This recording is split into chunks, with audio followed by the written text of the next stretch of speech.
Hello दोस्तों, कैसे हैं आप सब। आज हम टैलीगेट मूवी को एक्सप्लेन करेंगे। मूवी की शुरुआत में हम एक घबराए हुए लड़के को साइकिल से भागते हुए देखते हैं, क्योंकि एक वैन में एक आदमी इसका पीछा कर रहा था। फिर वो एक दूसरे रास्ते से आके इस लड़के को टक्कर मार देता है। फिर वो लड़का बचकर खेतों में भागने लगता है, लेकिन वो आदमी एक मशीन में एक खतरनाक दवाई भरता है और एक अजीब सा ड्रेस भी पहन लेता है ताकि उसे जहरीली दवाई से कुछ ना हो। फिर वो इस लड़के के पास जाता है और लड़का उससे माफ़ी मांगता है और कहता है कि मुझे माफ़ कर दो, लेकिन ईडी उसे कहता है कि बेटा अब माफ़ी मांगने का टाइम खत्म हो गया। फिर वो उसके मुंह में वो स्प्रे डालकर उसे मार देता है। फिर नेक्स्ट सीन में हम हैंस को देखते हैं। वो आज अपनी मोम को मिलने जा रहा था, लेकिन वो अपनी वाइफ की वजह से काफ़ी लेट था। ऊपर से उसकी मोम बार बार इन्हें फ़ोन करके पूछ रही थी कि वो कब तक पहुंच रहे हैं, लेकिन वो अपनी वाइफ की वजह अपनी मोम को नहीं बताना चाह रहा था, तो वो फ़ोन नहीं उठाता क्योंकि वो अब गुस्से में भी था। फिर जब सब गाड़ी में बैठ जाते हैं तो वो अपने सफ़र का आगाज़ करते हैं। सफ़र काफ़ी लंबा था, इसलिए वो काफ़ी स्पीड से गाड़ी चला रहा था। उस रोड पे स्पीड लिमिट सिर्फ 60 से 80 की थी, जबकि वो 130 की स्पीड से गाड़ी चला रहा था।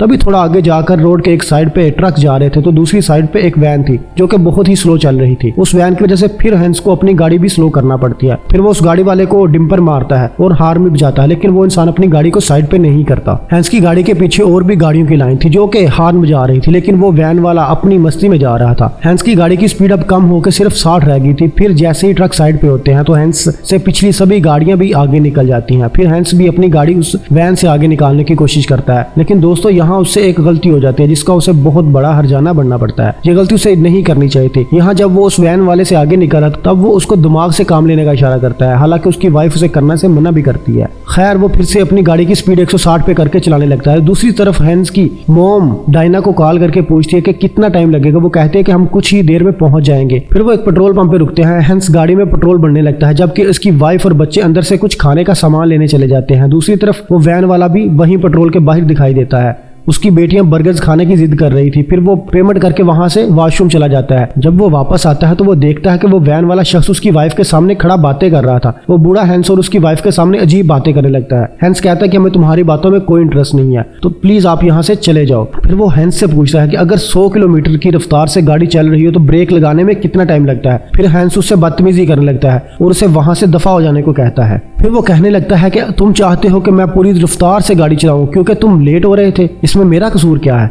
हैंस कहता है कि क्या तुम मुझसे झगड़ा करना चाह रहे हो। ईडी कहता है कि नहीं, मैं चाहता हूं कि तुम मुझे सॉरी बोलो। पर हैंस कहता है कि दफा हो जाओ यहाँ से, और वो खुद वहां से गाड़ी में आ जाता है और अपनी बेटियों से कहता है कि तुम्हें डरने की बिल्कुल भी जरूरत नहीं है। फिर इसकी बेटी बताती है कि वो कह रहा था कि अगर तुम ये गंदी चीजें खाओगी तो तुम्हें कैंसर हो जाएगा और फिर तुम्हारी मोम को ही पछताना पड़ेगा।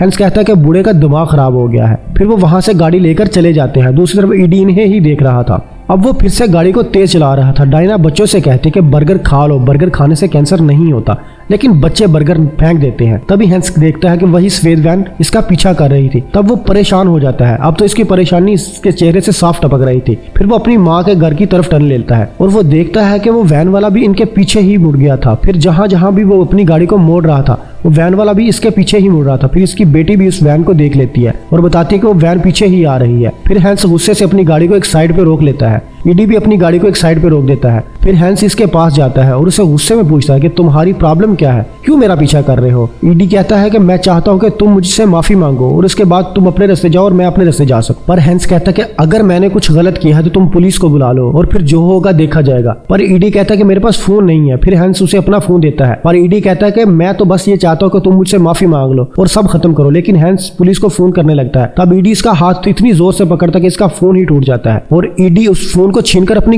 गाड़ी में रख लेता है। फिर हैंस उससे अपना फोन मांगने की कोशिश करता है, लेकिन ईडी में उससे कहीं ज्यादा ताकत थी। फिर डायना वहां आती है और हैंस को उस बूढ़े से माफी मांगने के लिए कहती है। अब हैंस भी मान जाता है और बूढ़े से माफी मांगता है और अपना फोन भी वापस मांगता है। लेकिन अब ईडी के तेवर बदल चुके थे। वो कहता है कि बेटा अब माफी का टाइम गुजर गया। फिर वो कार का शीशा ऊपर करके बाहर निकलता है। फिर वो अपनी पीछे वाली सीट से स्प्रे में कुछ दवाई भरने लगता है। इतने में हैंस अपना फोन लेने की कोशिश करता है, लेकिन बूढ़ा उसे धक्का देकर नीचे गिरा देता है। फिर जैसे ही वो हैंस पर स्प्रे डालने की कोशिश करता है वो सभी भागकर अपनी गाड़ी में बैठ जाते हैं और गाड़ी को वहां से भगा लेते हैं। लेकिन भागते हुए भी बूढ़े ने थोड़ी सी स्प्रे इनकी गाड़ी में फेंक ही दी थी और ऐसे में स्प्रे की नाली भी टूट जाती है और थोड़ी सी दवाई उसके ऊपर भी गिर जाती है। इस स्प्रे की बदबू इतनी खराब थी कि इनका गाड़ी में दम घुटने लगता है और वो थोड़ी दूर ही गाड़ी को रोक देते हैं और कार से बाहर आ जाते हैं। इतने में ईडी भी इनके पीछे आने लगता है। फिर वो भागकर दोबारा कार में बैठ जाते हैं और वहां से निकलने की कोशिश करते हैं, लेकिन कार का टायर फंस चुका था। इतने में ईडी फिर से इनके सामने अपनी गाड़ी ले आता है और स्प्रे को तैयार करने लगता है। फिर इनकी गाड़ी कीचड़ से बाहर आ जाती है और हैंस भी भागकर गाड़ी में चढ़ जाता है। डायना कहते हैं कि मुझे पुलिस स्टेशन का रास्ता बताओ, लेकिन ये तो हैंस को भी नहीं पता था। पर हैंस कहता है कि तुम बस गाड़ी को भगाती रहो। फिर वो 112 पर कॉल करता है, लेकिन एक बड़ा सा ब्रेकर आने की वजह से इसका फोन नीचे गिर जाता है और सीट बेल्ट लगा होने की वजह से मोबाइल फोन नहीं उठाया जा रहा था। ईडी अभी भी इनके पीछे ही था। डायना रिहायशी एरिया में अपनी गाड़ी को ले आती है और अब इनकी गाड़ी का भी कबाड़ा हो चुका था क्योंकि वो बहुत बुरी तरह से ड्राइव कर रही थी। दूसरी तरफ ईडी अपनी गाड़ी को अच्छे से साफ करता है। फिर फोन से वो बार बार ट्राई करके फोन के लॉक को ओपन कर लेता है। फिर वो लास्ट कॉल में जाकर इसकी मोम के नंबर से इनके एड्रेस का भी पता कर लेता है। दूसरी तरफ हैंस पुलिस स्टेशन पहुंच जाता है। इनको जो भी इसके साथ हुआ सारी सूरत पुलिस को बताता है और इन्हें गाड़ी का नंबर भी देता है जो कि इसकी वाइफ ने लिख लिया था, लेकिन हैंड राइटिंग साफ ना होने की वजह से इन्हें पता नहीं लगता कि नंबर असल है क्या। इधर डायना अपनी सास को फोन करके कहती कि हमें अभी और टाइम लग सकता है, लेकिन वो ये नहीं बताती कि अगर कोई अनजान आदमी आए तो दरवाजा नहीं खोलना। फिर वो पुलिस वाला इनके साथ मिलकर इनकी गाड़ी को ठीक करता है और इन्हें अपने साथ लेकर घर भी छोड़ने जाता है। लेकिन अब हैंस के दिल में उस बूढ़े का इतना खौफ था कि उसे अपने आसपास अभी भी वही गाड़ी दिखाई दे रही थी। आज उसे हर जगह सफेद वैन देखकर डर लग रहा था। दूसरी तरफ हैंस की मोम उसके पापा को सुला देती है और कहती है कि जब हैंस आएगा मैं आपको जगा दूंगी। तभी इनके घर की बेल बजती है। जब इसकी मोम दरवाजा खोलने जाती है तो वहाँ कोई भी नहीं था। फिर वहाँ वही बूढ़ा अपनी स्प्रे मशीन के साथ आता है और बताता है कि मुझे आपके बेटे का फोन झाड़ियों में गिरा हुआ मिला था। जब मैंने इसकी जांच की तो मुझे आपका एड्रेस मिला। मोम कहती है कि तुम ये फोन मुझे दे दो, पर ईडी कहता है कि नहीं, ये फोन मैं उसे ही दूंगा। फिर वो कहता है कि मेरे पाँव पे दवाई गिर गई है, मुझे इसे धोना होगा। फिर वो अंदर जाके अपनी टांग पे पानी डालता है। फिर वो हैंस की मोम से कहता है कि क्या आपको पता है कि बच्चों की बुरी परवरिश के जिम्मेदार इनके पेरेंट्स ही होते हैं। मोम कहती है हाँ होते हैं, लेकिन तुम ये मुझसे क्यों पूछ रहे हो। फिर ईडी मोम के साथ बदतमीजी के साथ बात करने लगता है। तब उसकी मोम उसे घर से दफा हो जाने को कहती है। जब वो बाहर नहीं जाता तो उसकी मोम बाहर जाकर शोर करने लगती है। फिर ईडी उसकी मोम को पकड़कर ऊपर उसके बाप के पास ले आता है। इतनी देर में हैंस भी बाहर आ जाता है और वो पुलिस वालों को कहता है कि अब आप जा सकते हैं, आपका बहुत बहुत शुक्रिया। फिर पुलिस वाले वहां से चले जाते हैं। फिर वो कहते हैं कि खुद को साफ कर लो और मोम को पता नहीं लगना चाहिए आज जो भी हुआ। फिर वो गाड़ी को पार करके बेल बजाता है, लेकिन कोई भी दरवाजा नहीं खोलता। फिर वो पीछे वाले रास्ते से जाकर दरवाजा खोलता है और सबको अंदर ले आता है। हैंस को अभी भी शक था कि जैसे वो बूढ़ा अभी भी उसे देख रहा था, जैसे वो घर को चारों तरफ से अच्छे से देखता है। फिर वो घर में आकर घर को अच्छे से लॉक कर देता है। तभी उसे डायना की आवाज आती है जो उसे बताती है कि मोम डैड बाथरूम में बंद हो गए हैं। जब हैंस ऊपर जाने लगता है तो एक साइड से उसे ईडी आता हुआ दिखाई देता है और वो हैंस के ऊपर स्प्रे छिड़क देता है। हैंस भागकर दरवाजा खोलकर बाहर जाता है और डायना भी अंदर से अपने रूम को लॉक कर लेती है। फिर जब वो दरवाजा तोड़ते हैं तो देखते हैं कि मोम डैड अंदर सलामत थे। फिर ईडी भी हैंस के पीछे घर से